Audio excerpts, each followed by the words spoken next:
Hello, Tyler. Hello, Karen. How are you? Click the share button. Let folks know we are live like we do.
Oh, Tyler, it's an interesting situation. We're going to talk about that. So stay in the room, Tyler. Well, I'm happy to talk about it.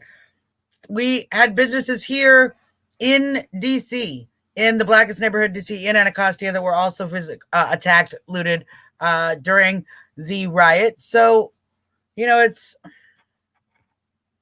problems. It's problems. We'll talk about it. We're going to talk about it. It's bad for everybody. It's bad for the country. It's bad for unity. It's bad for the black community. It's bad for the white community, the brown community, the Asian community. It's bad for everybody. Hey, Patrick, how you going? This is Laser Snake, by the way, in case you didn't know. This song is by a band called Laser Snake. A little fun. I like it. I like it, you guys. Click the share button. Let folks know we're live.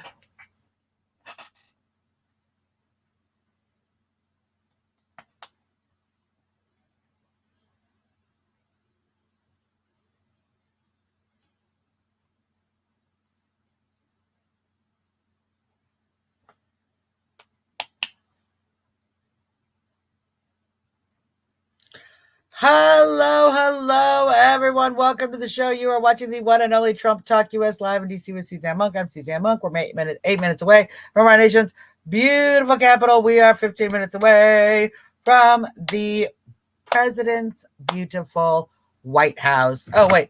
Maybe I have the thing. Is that better? I forget if I have the headphones in. Sometimes you can't hear. Okay, Kevin, hopefully you can hear me now. There's my monk and everybody. Chris McDonald, the monkey in the room. As I was saying, you are watching Trump Talk US, 8 minutes away from the Capitol, 15 minutes away from the White House, right here in Washington, D.C. Welcome. Hello. Let me know you can hear me now. Let me know if you can hear me now. So I want to pull up Tyler's comment from Periscope. He says, hey, just letting you know, my aunt who owns a pop-in sandwich shop had her business destroyed by Black Lives Matter. What are your thoughts on this? Because they lost everything.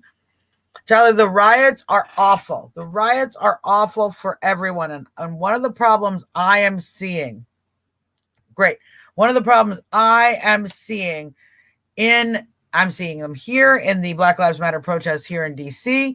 I'm seeing them across the country. We definitely saw it in Kenosha. We're definitely seeing it in Portland.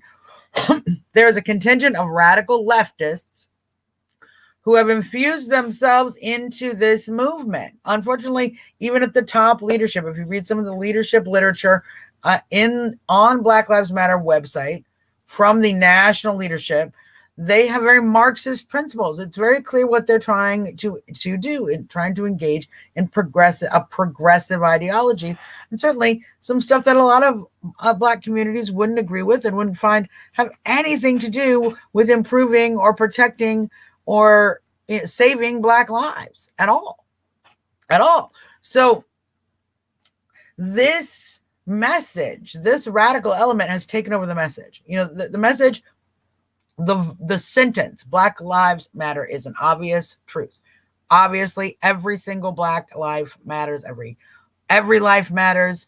But certainly, I understand the principle of saying in the Black community, we're having problems, so we need to make our lives matter. I agree. Frankly, the Black community would like all Black lives to matter as well as I do. Well, they would like the Black lives who are getting shot to matter, not just by the police, but by each other. Frankly, one of the things we're talking about here in DC with the recent shooting of a young man, 18 years old. His name was Deon K. He had a illegal firearm and he was brandishing this weapon. He ran from police and he brandished the weapon at the police in a way that could not be determined whether he was throwing it or whether he was shooting it, trying to raise it to shoot it. He was shot and killed by the police officer in the line of duty. Now, there's a lot of discussion going on in the community, but that discussion also includes the unfortunate reality that that young man's life shouldn't have ended up like that. Regardless of what you think about police use of deadly force, and certainly there's various opinions. I think the police acted in accordance to the policy. I think they were left with little choice. But I again agree with the community in that we need to do stuff that doesn't put our young men and young women, for that matter, in that position. That's what's so important. So, these lives have to matter. These lives have to matter in real time. You actually have to have lives matter. If you want to say Black Lives Matter, you actually have to make them matter. And you have to act like they matter, not just when they fit the narrative. So it's unfortunate that the movement, the idea, the fact that we should be reforming the police department, I agree there are reforms that could be made. I disagree that defunding is the solution in any way, nor do I agree with many of the reforms we've already had. Look, setting up an LGBT liaison in the police department while not having a gang task force is stupid. That's stupid. It's a stupid reform. That is the dumbest reform ever. It does not make the people more safe. We can't have reforms that protect criminals over law-abiding citizens. You understand that? Like, I am all for making sure that prisoners' rights are protected. We cannot do that in a way that actually then harms or harm citizens at risk. I'm all for reasonable sentencing, reasonable protections of prison abuse. Trust me, I come from Chicago, you guys. I come from the land of John Burge. If you don't know who John Burge is, look it up. It's one of the most heinous cases of police brutality in American history. Look it up. How's it going? Oh, thank you for sharing. Thank you for sharing the video, Tyler. I'm sure folks will click the link in a little while when they come back and take a look at that. And I will take a look at it myself. It's tragic to see. It's tragic to see a lot of this loss, and certainly something that's not improving the community. So, this is the problem we're having. We're having this movement, this idea, this sentiment that we need to improve how our communities, particularly in the Black community, are interacting with the police, but in general, even that's a valid position. I agree. I agree. We need to make sure that the police departments are doing their job. We need to make sure that we end corruption. We need to make sure that they're treating people fairly. Agree. Okay. We also need to make sure that we're issuing proper sentences. And I mean proper. I don't mean sentences like no sentences and just letting criminals back out on the street so that they immediately offend again and harm the citizens. So, I don't think we should do that. We need to make wise decisions, and we're not doing that right now. And unfortunately, I think the leadership of Black Lives Matter is working now with coordinated individuals who want to impose a communistic. They're attacking capitalism. That's why they're attacking businesses and trying to shut down business. They don't care. You know, they don't care about the businesses because they actually oppose businesses. So that's that's pretty straightforward. And Tyler, just last question I'll answer for you. I think he's kind of a jerk, to be honest. I think he's done some good charity work, but I think he's kind of full of himself. I come from Chicago. Okay. I come from Chicago during the Michael Jordan era. Okay. Michael Jordan, Scottie Pippen, Dennis Rodman, you know, this era. Okay. So you're going to have a hard time getting me to be all excited about LeBron. In fact, some people, he was so whiny. He's been so whiny about, all of this political stuff. Somebody called him LeBron James. So I didn't make it up. It's not me. I wanted to let's go through some of these topics today. First off, I want to thank my good friend PJ Shrentz for inviting me to participate in the America Strong 9/11 tribute. As many of you know, the 9/11 names were not going to be read this year, and because of the shutdowns, because of the COVID shutdowns. Individuals were are going to be unable to go and read on site. There will be a light display that has been funded, and I think it's towersoflight.com. Let me see if I can find the link there. Give me just a quick second here. I think PJ added it for me.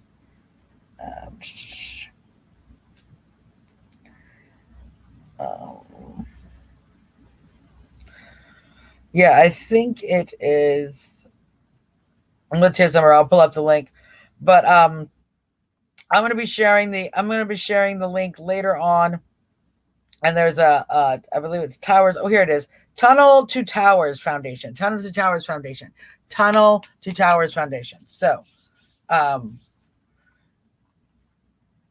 that's the organization that is doing the light display. But I've been asked to be a part of the 9/11 tribute reading of the names. There's going to be a video put together. Alan West is doing the opening remarks, and many people from around the country, many patriots from around the country will be reading a portion of the names. I was so honored to be asked to read 25 names, and was happy to do that. So I'm looking very much forward to seeing that. It will be being broadcast. It will be being broadcast streaming during the exact time of the reading of the names, during the exact starting when the plane hit the first tower. So it's just such a moving thing, and I wanted to let you guys know that it was something that was happening. I'm going to be sharing more about it over tomorrow and the next day, and certainly making sure that you guys can enjoy it and participate and share it with others.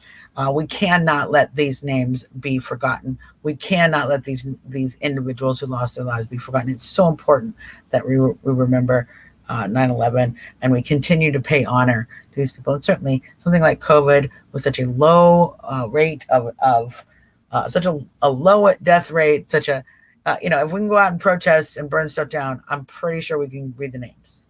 We can read the names. So since they won't let us go read the names in person, we're going to read the names on video, and that's the thing.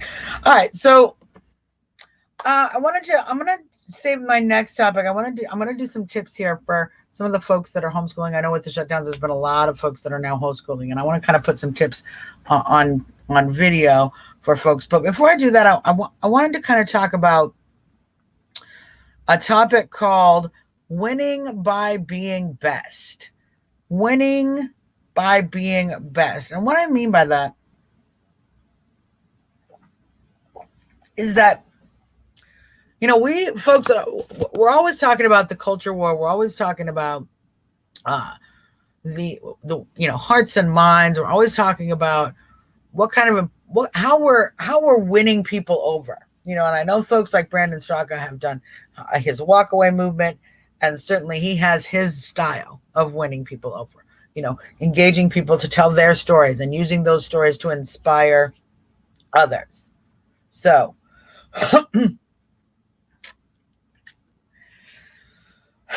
thank you, Tyler. You have a good night too. Tyler. Thank you. Thank you for tuning in. So we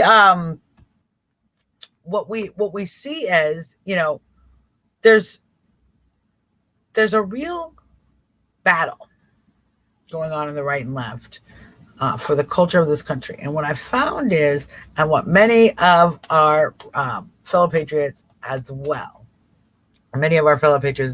have found is that here on the MAGA side, there is immense diversity. It's so funny. I still run into leftists. I still run into people on the left, on the Democrat side, who have this delusional idea that Trump supporters are all white, Bible-banging Christian conservatives. And I laugh and laugh and laugh at that, because what planet are you on? Like, go to any Patriot event, go to any event with Trump supporters. I can guarantee you there will be Asians, Black Americans, Hispanic Americans, gay Americans. We're busy arguing whether or not we have about all kinds of ridiculous bullshit of exclusion, when in fact where the inclusion is occurring is here on the Trump side. That's where inclusion is occurring.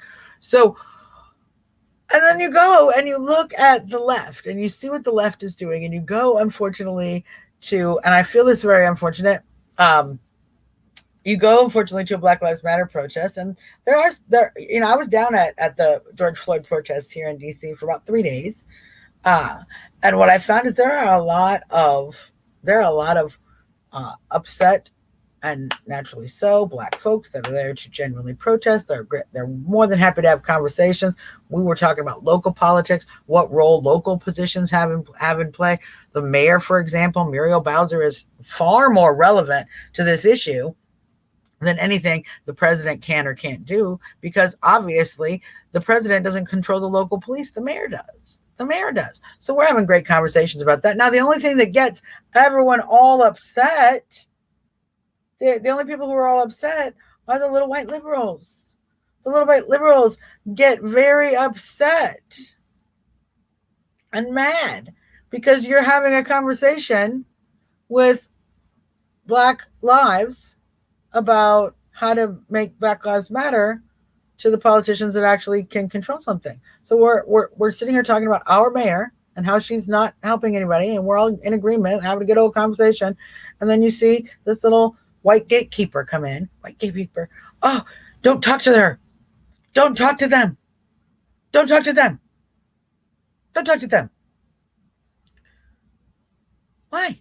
We're having a good conversation. We're engaging in a good conversation. Why don't you want me to talk to them? Because, yeah, you're right. Absolutely, Krista. You're 100% right. Muriel Bowser makes everything worse. She really does. Nobody likes her. Hardly anybody likes her at all. Nobody likes her. I wish actually, there's one lady I found whose profile was like, "Go Muriel, you're so inspirational." I was like, wow. Yeah. I'm pretty sure you guys know I used the block button on that one. I cannot. I don't even understand. Like, that's crazy talk. Nobody likes that woman. She is loopy. David, I know you're talking about. We're gonna be clear, and then maybe I'll bring it up. But we're gonna continue on where we're going. So, this is this is the reality of the situation. When I say winning by being best, we're actually winning hearts and minds. We have gotten past the point, and Christy's down here in DC, many of us other folks who are here in the urban environments, I'm telling you, a shift has happened. A shift has happened, and I know that the shift has happened because I'm living it and I'm feeling it, and I think Christy would probably agree, living here in DC, but many other patriots would also agree, living here in DC. When we first elected this president, there was a real sense that if you wore this hat right here, if you wore this hat anywhere, it was such a racist thought they had. They would say, if you wore this hat anywhere around Black people, you would get beat up.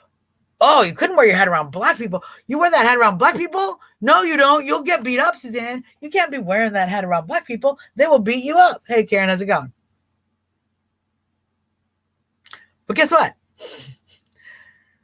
even if that was true, how's it going, John? Even if that was true back in the day, which it wasn't. I'm telling you, I was hanging out with this hat the whole time. I didn't get beat up by any black people because I wore this hat. I did not get beat up by one single black person because I wore that. I've been yelled at. I've been yelled at by way more white people for wearing this hat than black people. Let's just be honest.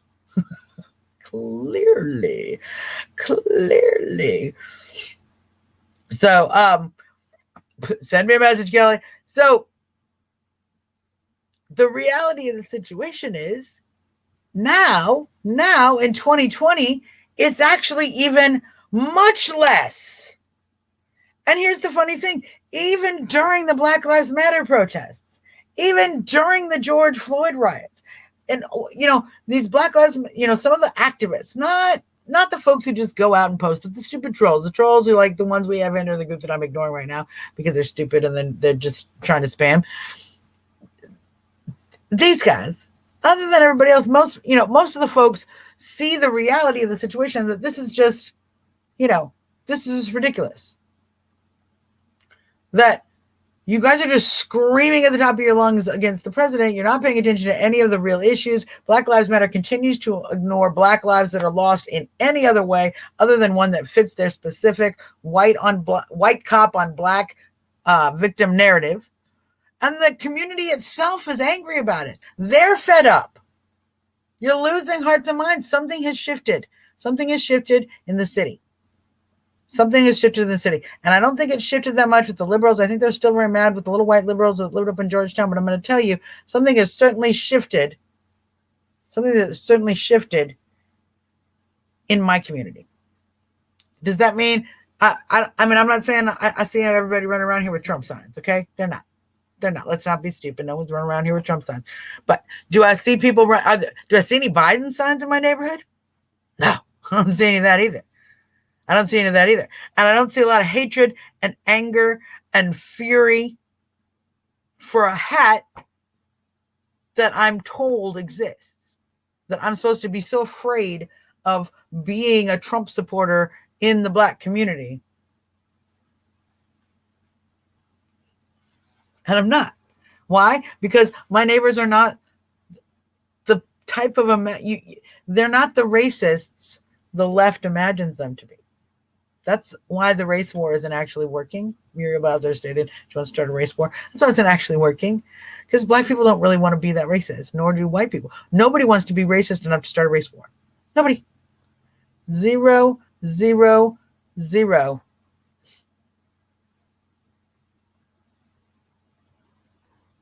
Yes, Tammy, this is very important. If everyone said, see, 0 people feel that. You're absolutely right, Tammy. I've been talking to people a lot. The Black Lives Matter organization, money that goes to Black Lives Matter actually ends up in the Act Blue campaign. It goes directly to the Democrats, goes directly to electing people like Joe Biden, who supported the crime bill, who people like Kamala Harris, who personally herself oversaw the incarceration of many a black man for a minor drug offense. Kamala Harris literally has put innocent black men in jail. Literally. And you guys are still busy trying to pretend that Black Lives Matter, hating Trump, is organic. And it's just so stupid. It's just so ridiculous. It's clearly not. And you're losing the community. I'm telling you. They're not winning the community. They're failing to win the community.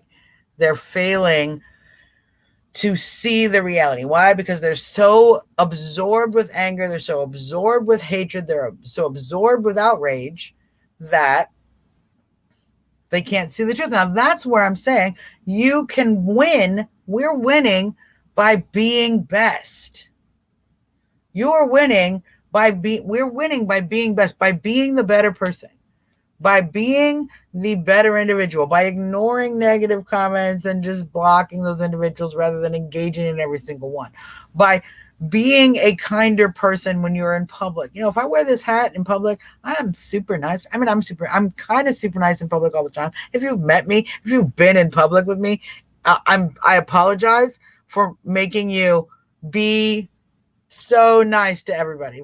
I apologize for yelling at strangers, hello, have a nice day, and being so super positive all the time. But I do that even more so when I'm wearing the hat, because it's important to let folks know, no matter what they've been told, us Trump supporters are not jerks. We're not assholes. We're not all these names you've been called. In fact, we're just normal people who love our country, and we think that Donald Trump is doing a good job at taking our country back. Yeah, see, Christy knows. I say that to everyone. It's obnoxious, actually. Some people find this obnoxious. Some people, it's a little much, Suzzanne. It's a little much, they say. But I do. People will tell you. So, when we go out, we're positive. When we're online, we're positive. We need to be aware of that. That's something that I think we can really do a lot of, particularly in the city, but everywhere. And particularly online. Because look, even if you are sitting in the country and all of your neighbors are conservatives and everybody's a Republican, everybody's voting for Trump, and you're not in any way engaging, or up close to folks who you might disagree with a lot politically, those of us in the city, we're around folks that we might disagree with a lot. It's cosmopolitan. It's what it's called. It's a melting pot. We're all in the city. We're going to be around a whole bunch of people. We're not going to agree with everything everybody in the city says. It's never going to happen. That's why we have the anonymity of the city. That's why we have all that. We love that. At the same time, it gives us this wonderful opportunity to have conversations with people, and to be a warm, kind person really starts to open up the doors. And what I'm finding is that there's a lot of folks that'll have conversations with you, and yeah, they're clear that you're a Trump supporter. You're wearing the hat, you're wearing the shirt. It's open on my Facebook page. They can find out. And the reality of the situation is that we're having good conversations. It's shifted from that fearful thing to more and more positive conversations. And frankly, now I see the desperation. I'm going to mention that, Molly, in a second. I see the desperation of the gatekeepers. And you see it on the trolls online. You see it in person. Christy, you'll attest to this. You'll see it in person, even right there. The little white angry liberals that didn't want me talking to the black folks walking by were so mad. They get in front of me and they try to stand in front of the bullhorn and stand in front of my signs. They were so mad, but they looked so desperate trying to physically block a bullhorn with their tiny little skinny white bodies. Babies, if you're going to protest against Trump supporters, you're going to need to eat meat, okay? Kale is not going to do it. Please, Antifa, okay? All of you on the left, I'm just asking you, for the safety of your own people, don't send these little vegans to come and try to block and be physical with us big Trump supporters. I eat bacon. I eat butter. Okay. I got a Paula Deen booty. I'm going to hurt somebody if you keep doing that. Not on purpose, but this poor little thing, if I bump her, she's going to break. Please send people with meat on their bones. Send folks who can still eat meat. Do not send these vegans. It's frightening. I'm worried about these. I'm worried about these little people. Worried. Very, very concerned. I agree, Karen. They need to eat some chopped liver. It's a lot of protein. It's a lot of protein there. It's got a lot of good iron. That's really good for the blood. It really can help mitigate some of that iron deficiency that you naturally get in vegans. So I don't want anybody to get hurt accidentally. Okay. So I just need to make sure that if we're here to protest and they're going to try to block my way. And I mean, what if I breathe? I'm going to breathe out, and I have to make sure that if I breathe on them, they don't just fall over. So please, send us stronger people. Send us stronger people. Molly, I was going to mention your comment in a second. Molly says Trump is looking strong in PA. There's a lot of great stuff that Trump is looking actually really strong in a lot of states. We're seeing a lot of states, even in the urban, we're going to see a lot of urban votes as well. There's a significant percentage of what I find hilarious. There's a significant percentage of folks in the, there's a significant percentage of folks who, oh, sorry, that comment distracted me. Yes, it's hilarious.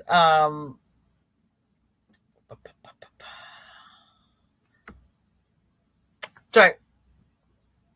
This is actually some good advice. In today's riots and today's violent protests, I've never been to a rally or protest. I'd rather stay home safe and smoke herb.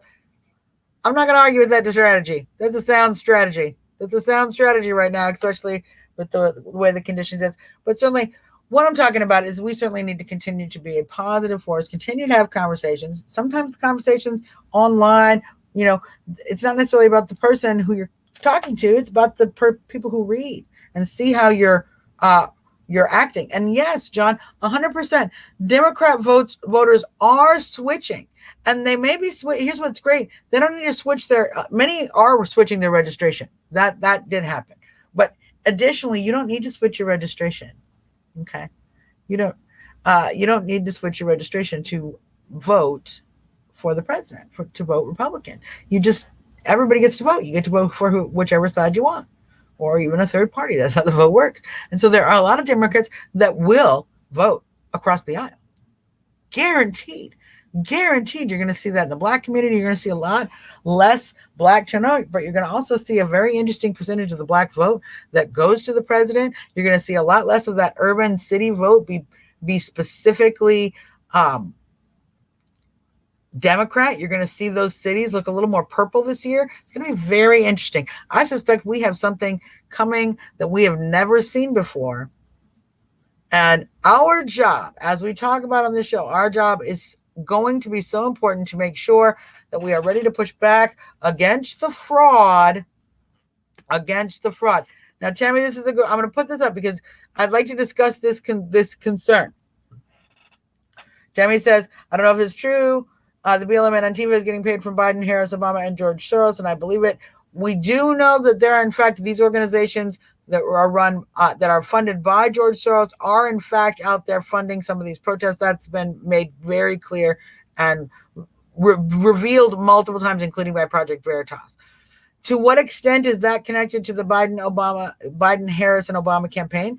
Directly, that would be interesting to see, because interestingly enough, during the 2016 election, there was a group called Democracy Partners. They actually were featured in a Project Veritas video. They went undercover and went and found out what this organization, Democracy Partners, was doing, which is actually paying money to instigate violence at Trump rallies. So they were caught on camera bragging about paying people to instigate violence at Trump rallies. So that was a known given. It was already revealed.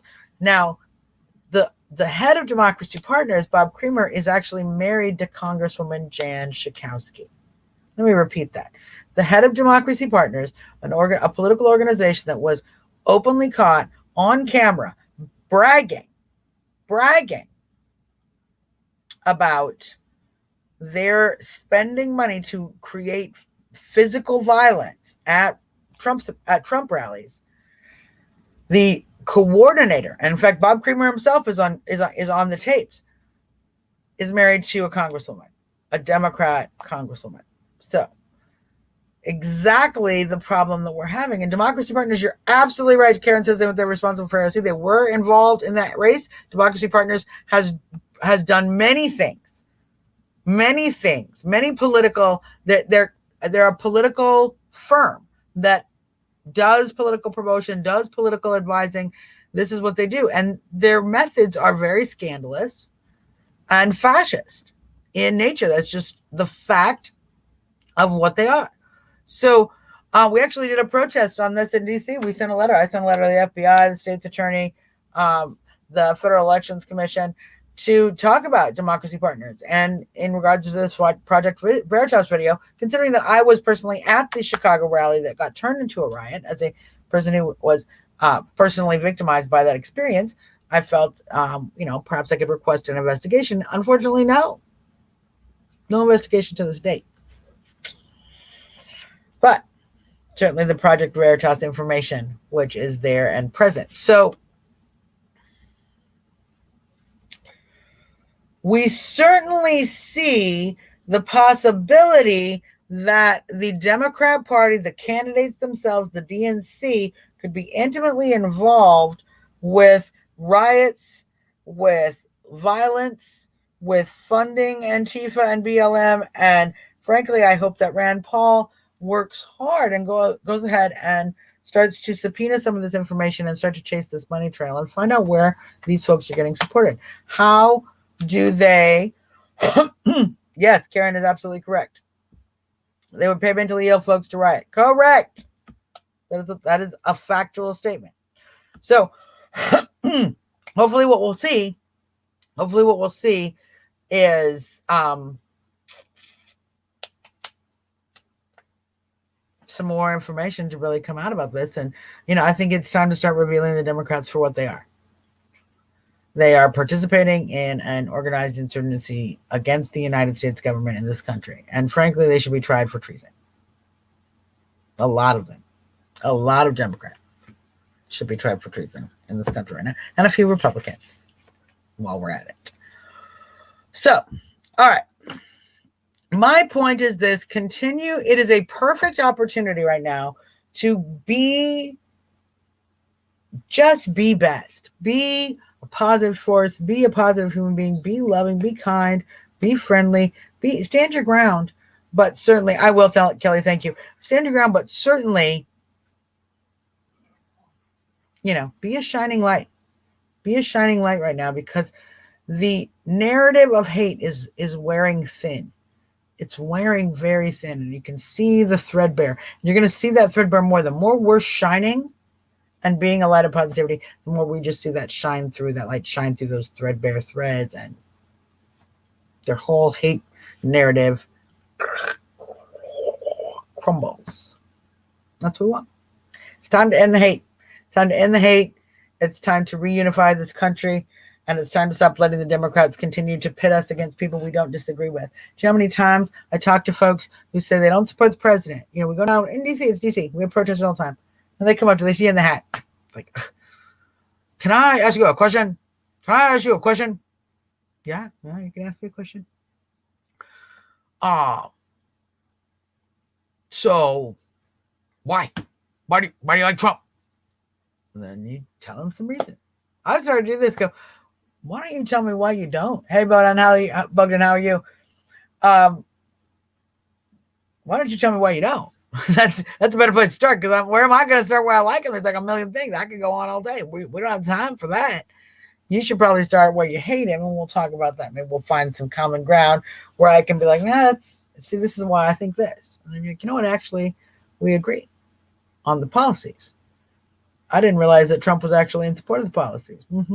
Because these folks will be like, oh, Trump hates gay people. I'm like, that's weird, because he just appointed a gay cabinet member and is using the federal government, the United States government, to try to decriminalize sodomy around the world, to try to decriminalize homosexuality around the world. He's using American pressure to force other countries to stop putting gays in jail. So, and they're like, either they will go, I didn't know that, or they go, no, and I'm like, go look it up. I can't tell you. I know you guys won't believe anything. Trump did anything good, but frankly, go look it up. It's real. It happened. You can look it up. It's there and available in many sources so that you can verify yourself. Be your own fact checker. Sydney, how's it going? Thank you for sharing links, Chris. It's right there. Easy peasy, lemon squeezy, right in front of you. And so they're shocked. It's the same thing. It's the same thing with marijuana. They're like, oh, Trump is so uptight. I'm like, actually, he's like the most pro-pot president. He legalized industrial hemp. He is supporting states' rights and the states' rights to individually legalize marijuana. He's actually talking about federal decriminalization. I'm not sure you're paying attention to. Are you talking about Donald Trump? I mean, is there another Trump that I didn't know about that was the president? I love the boat rallies for this reason too, Chris. He says the boat rallies are driving them crazy because there's a great visual of Trump supporters all happy and enjoying. Yeah, because party on the Trump train is a good old time. The only time it's bad is when we have to drive into the station and there's like screaming leftists there. We're like, the leftists are screaming at us. Get back, take the train, food, all aboard, get back on the rail. Get out of the station with the screaming people, and then we leave the station. They're not. And we're like, we're having a good time. Mega, we love the country. You know what's sad is we go to the station. We're like, hey, yelling people who are mad, get on the train. We have room. You want to save the country with us? We'd love to do that. We come help. And some people do. They're like, okay, we'll come out, and they get on. And then some people are just screaming. You're all racist.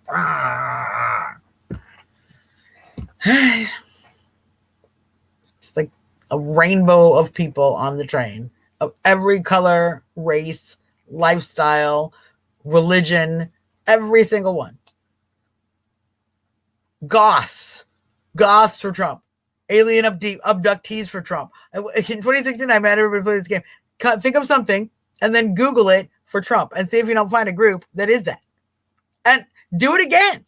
You'll still find it. There's everything. Everything. Democrats for Trump, Sikhs for Trump, bikers for Trump, librarians for Trump, Amish for Trump. Are you kidding me? Everything. We're having a good time over here. The unit is on this side. So show that to other folks. Be best a little bit. Be best a little bit whenever you can. Now, I want to spend the next 20 minutes talking about the homeschool situation. Yep, Karen, exactly. Jewish mothers for Trump, love them. And I'm glad you mentioned that because there's a lot of mothers, Jewish and or otherwise, that are now finding themselves, and fathers, by the way, bless your heart, let's not stereotype the genders. Dads can be homeschoolers too. So that are now finding themselves in the role of academic teacher, not just everyday teacher, teaching people how to tie their shoes and how to pull their pants up and how to close the refrigerator when they get a drink and how to put their clothes in the hamper instead of leaving them on the bathroom floor. Those are all very valuable lessons. They're all very valuable lessons. I agree, Chris. Chris says, I haven't seen this much diversity ever, and I agree, Chris. I agree. It's one of the things I love about this movement. So happy to be in this movement. I wish other people could experience it who hate. I wish they could come over and see it. They're missing out. They're missing out. It's a fun time. It's a fun time to be had. So what we're seeing right now is a huge shift in how education is occurring because of the COVID shutdowns. Many schools are still on remote learning. Many schools, if they do have, you're cracking me up, Lorna. If they do have classes, it's often a few days a week, not a regular schedule. They don't have extracurricular activities. There's all this stuff that kids are missing out on. Not to mention, once the kids are, if they are going to school, they have masks, they have distancing, they have all of this oppression and contact tracing. Not to mention, if your child is deemed to have symptoms, they may actually be taken from you via school. The school nurse would be part of the process. Who would say, hey, they may be at risk for COVID and we can't send them back to the parents because of whatever reason. There's been several school districts and letters and parents raising the concern of this potential policy in many schools. Now, on top of that, here's the problem. So even if you don't send the kids to school, and they're not all like behind their little plexiglass things with their masks, making everybody think that they're going to kill all their friends. It's ridiculous. It's ridiculous. If they're not doing that, they're at home frustrated, staring at a computer, trying to understand why they can't play with their friends, why they're supposed to trying to do their work focused in this Zoom setting, which is absolutely ridiculous. The kids are struggling with that. They're not feeling positive. They're not having that experience of being able to learn. They want to learn. And what they're doing is it's all technological problems and staring at little boxes, and it's not fun. It's not fun. It's not engaging. The kids aren't learning from it. So many parents are forced to be in the situation of homeschooling. Now, I'm going to advise you. Seriously, and Kelly, I agree. Kelly says she's a teacher. She hates it. I agree. And here's the thing. If you can take your kid, if your kid is in distance learning already, how's it going, Jane? If your kid is in distance learning already, so if your kid is already at home, you already have to be there at home with him on the computer, okay, throughout the school day, and you're having this, love you too, Jane, love you too, and you're having this already academic environment right in your home, you're already doing all the work, just, here, Kelly, you're absolutely right, just homeschool. Take them out of the distance learning program of school and sign up for, there are many homeschool, you're not going alone anymore. Listen, this is not the Wild West of homeschool days. Okay? This is not the Wild West of homeschool days. Yes, Marita, I'm just going to pull this up right here. This is a link, talks about how your child may be locked down at school and really concerns. I told you there was concerns. People are showing real concerns. So, if you can homeschool, now a lot of folks are like, oh, I don't think I can do it. I don't know how to set a curriculum. I don't know. Oh my gosh. Let me first start by saying there are so many resources now for homeschoolers, from online programming that you can literally just sign up online for, to co-ops of other parents that take turns in homeschooling days, to homeschooler groups who actually, you have your homeschooling, but they set up activities and other stuff for those homeschool kids so that they can have sports and drama and these other things that they might miss out in the public school experience.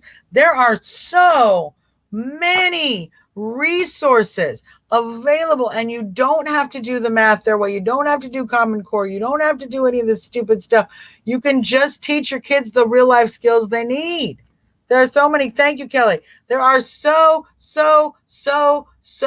many programs and ways to help you know what curriculum to use, to help you, with worksheets and projects and all sorts of stuff. Now, here's what I'm going to give you a few tips. I was actually a teacher for 15 years. I taught little kids, I've taught middle-aged kids, I've taught teenagers, I've taught and adults actually, but pretty much every single range of people that there is on earth, I have taught them. And having that experience, what I can tell you is that there are some specific things that are very important when you are teaching kids. Okay, there are some things that are very important when you are teaching kids, and I want to give you some of these pro teacher tips. What us pro teachers are doing. How do us pro teachers get your kid? Because here's what happens: y'all dropped your kid off, okay, and we got like 10, 15, 20 of them sometimes more, 30, and we somehow manage in the classroom to get your kids to sit down, behave, learn. Now, it's not easy, and all this stuff. I want to start with assuring you, teachers are not doing it perfectly, okay? Just like you, there are days where washing our hands took 30 minutes instead of 2. They're just like you. There are days where the kids are just not cooperating, and everything is going slowly, and we are not getting done what we were supposed to get done today. That happens all the time. So if that happens to you in your classroom, at home, give yourself a break. It happens to professionals. So what you want to do is make sure that each day starts and ends as positively as possible, so that kids are excited to come back and learn some more stuff the next day. That's really going to be your mission. And during that period of time in between morning and the end, stuff can happen. There might be meltdowns, there might be issues, but you want to find a way to schedule and plan your day to be positive on either end. This is one of the pro tips that we used to do in the classroom. Other teachers will tell you this. You'd plan a fun activity that kind of would bring the attention in, get kids involved. Sometimes it'd be a circle activity. Sometimes it'd be an art project where we'd immediately go into a really fun art project first thing in the day, get people, engaged, get the young kids engaged. But certainly at the same time, we'd want to end the day on a positive note like that. So we'd set up a nice story time at the end of the day, or some fun game or an activity, something the kids were really looking forward to towards the end of the day.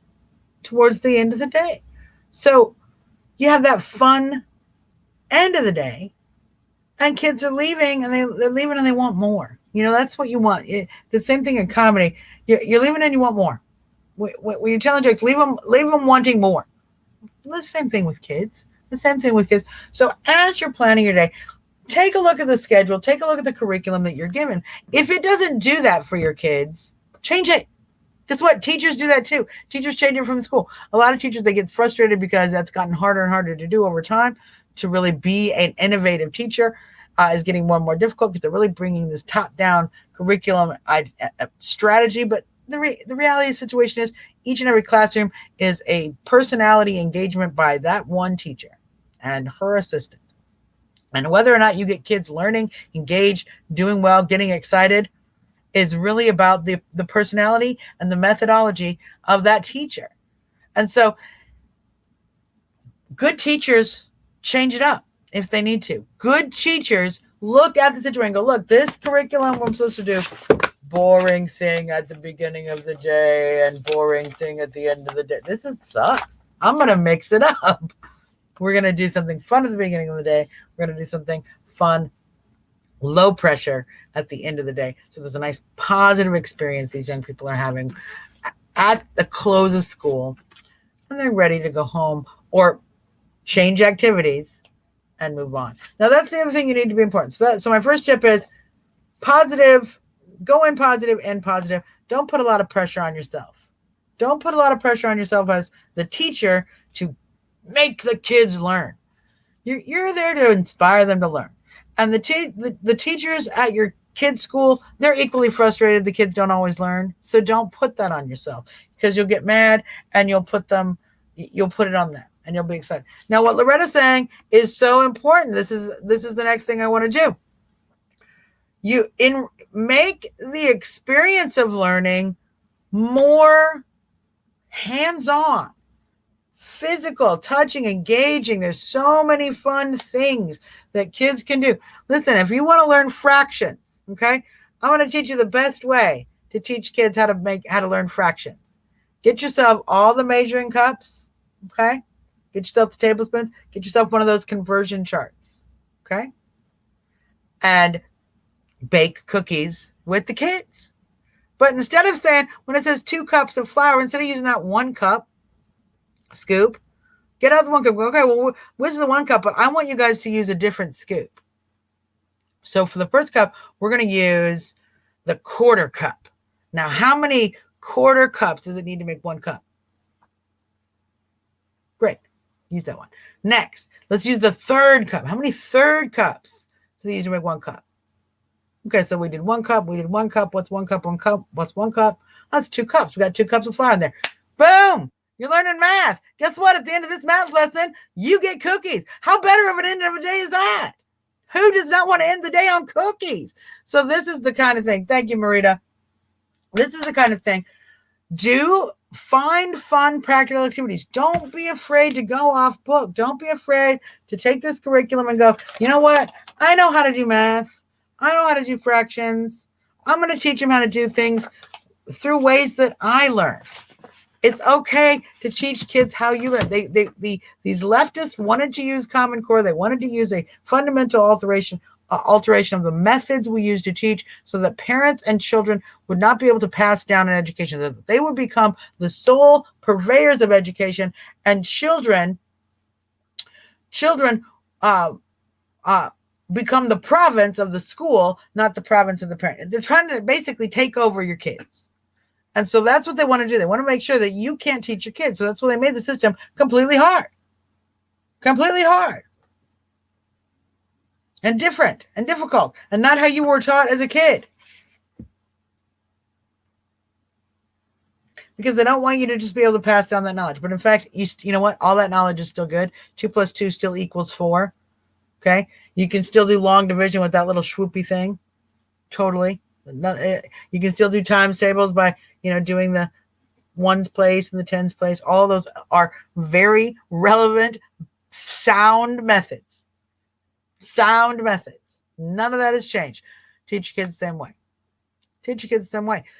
The most important thing you're going to need as a teacher is to feel confident.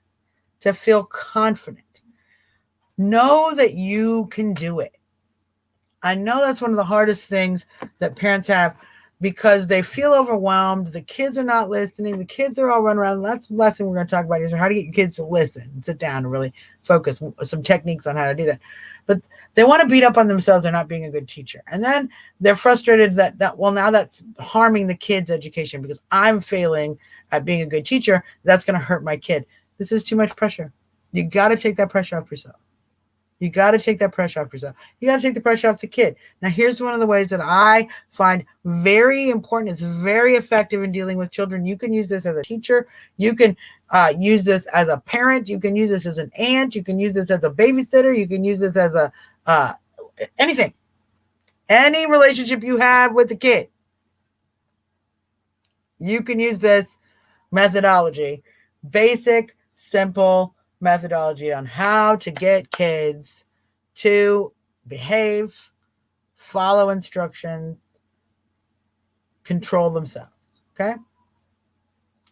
Most important thing you can do to get kids to behave and follow rules is to have a very short, very simple, very limited set of rules. Okay, we don't need 15 rules. There shouldn't be a whole list. There shouldn't be a book. You don't need to give the kids a manual. Okay, pretty simple stuff. For example, when I would take my niece to the grocery store or any store, we had rules for the store. What are the rules for the store? Well, rule number 1, no crying. Rule number 2, no begging for stuff that we don't need. Okay. Rule number 3, no grabbing things off the shelves without asking. But are there any other rules? No. What happens if we break any of the rules? We're going to leave and come outside because we can't control ourselves. Got it. Done. Simple. Simple. That's how you need to set your day up, to set your school up. And you can certainly set this all up to be a special time and say, look, I'm your mom. We're going to do mom things and daughter things, mom things and son things. We have to get through the school thing together. And you need to learn. I want you to learn and get super smart because I know you're super smart. And so we're going to set some boundaries for all of us. We're going to set some boundaries for how we're going to behave in the classroom. And let's make it simple. Things like respect other people. We're going to respect other people. No talking over other people. Okay. We're going to focus on the task at hand. Make it very 4 or 5 simple rules. Okay. Simple rules. And make them appropriate to the age. So look, you can't make a 5-year-old sit for an hour and focus on something. They're not going to do it. They can't. They're not physically capable when you're asking them. So you need to make it appropriate and you need to make the rules appropriate. So a good set of 5-year-old rules is we're going to each and every day, we're going to make sure we do our reading, our writing, and our math. And we're going to turn in 1 assignment for each thing. And that's our rule. And we're good. We check it off every day. Did we do our math assignment? Yes. Good job. Positive reinforcement. So important that it's simple. Your structure, your framework, your rules, your instructions, simple. Use the minimum amount of words possible. If it can rhyme, that's better. Nick, 100%. If you can sing it in a sing song, it's better. Great. What are we going to do today? All our work. We will turn in math and reading and writing today. Dumb. It can be a dumb song like that. It doesn't matter. Kids still love it. It makes it fun. But it's something that they can remember. And so they own it. If you're the only person who knows the rules and they don't understand the rules, they can't memorize the rules, they can't recite the rules, they have no power in the situation. And so they're going to act crazy and act up and try to find the boundaries and find power and get some control. If kids know the rules and they can understand them because they're simple enough and they understand the consequences simple enough, you're going to get kids very well behaved. And if not immediately, in a very short period of time. Because that's what kids do. Kids are looking for boundaries, but they also very much want to know how they can succeed, how they can be rewarded, and how positive things can happen. So here's what you do. Of course, you make very simple rules. there's a critical part of how to make rules. So I talked about very simple, using very simple words, a few numbers. Okay, here's the second most important part. Clear, consistent consequences for failure and repeated and abundant rewards for success. So what you want to do is make sure that the kid understands what's the consequence. When you went into the store rules, what was the consequence? Consequence was leaving the store, and we're not getting anything. We will leave the store and we won't shop. That was the consequence. And it happened every single time the rule was violated. And I'm going to tell you for free, I only had to do it twice. I only actually had a threat to do it twice. I only had to actually leave the store one time, just to prove I would do it. Because once the kid understands that you're going to follow through the consequences, one or two follow-throughs, the kids are like, oh, they're serious. They're going to do the consequences. Well, I'm going to choose a different thing so I don't get the consequences, because what I really want is the praise. And that's how it's hand in hand. Yes, you want to make sure you issue the consequences. Oh, you're crying? All right, well, we got to leave the store. We've got to leave the store. Okay, well, we're out of the store. Did you get control of yourself? All right, you want to dry up your tears? All right, you think you're ready to go try this again? Good job. I like the way you try things again. I like the way you don't give up. Boom, I'm back to positivity. I'm back to reinforcing the positivity of the kid. So it's so important that when you're making the rules, you make the rules simple, you make clear and consistent consequences, and you follow through with them in a kind and loving manner every single time. Every single time. And what you'll find is you get to the point where you really just need to make the warning, and that happens very quickly. You really will just need to go, oh, are we breaking the rules? Do we need to have the consequences? And the kids are like, oh, no, we're not. We're doing the good thing. And they will. I know you think I'm crazy. I know you think I'm oversimplifying. I'm telling you, try that on your kids. Try that on your children. Try making simple Rules. Try making very clear consequences and being consistent about it, and try adding a lot of praise. Try that trifecta and see what happens.